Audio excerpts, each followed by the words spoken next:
चेहऱ्यानं माझा खूपच खराब होत चालला होता. म्हटलं चला आज ना फेस मास्क लावून घ्यावाच, कारण काही ना काही कारणाने कंटाळा करत होते. ते सुकते तोपर्यंत म्हटलं कपड्याच्या ना घड्या घालून घ्याव्यात साईडला ना. आधी पण माझा झोपला होता, म्हटलं तो उठायच्या अगोदरच आपलं काम करून घ्यावी. आणि चेहरा धुतल्यानंतर इतका छान आणि सॉफ्ट असा चेहरा झाला होता. मग म्हटलं चला आता आवरून पण घ्यावं. मी तर छानपैकी पावडर वगैरे लावली आणि टिकली लावून घेतली. आणि आता म्हटलं आपली कामं करावी, तोपर्यंत काही ना काही काम वाढून बसतं. इथं सगळ्या माझ्या टिकल्या सांडल्या आणि म्हटलं चला आता ते भरून घ्यावं. आणि इथं चहा केला आणि मस्तपैकी गॅलरीत बसून ना चहा एन्जॉय करत बसले. आणि खूप छान वाटतं आता गरमीचं ना बाहेर बसून चहा प्यायला.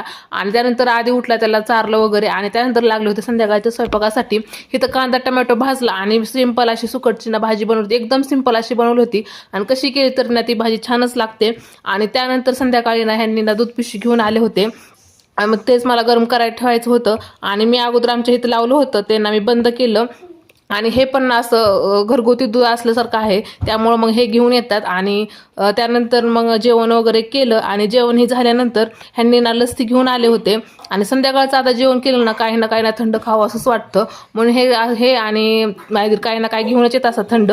आणि मग ते लस्सी वगैरे एन्जॉय केली. तुम्हाला जर माझा ब्लॉग आवडला असेल तर लाईक शेअर सबस्क्राईब नक्की करा. भेटूया उद्याच्या ब्लॉगमध्ये. तोपर्यंत बाय.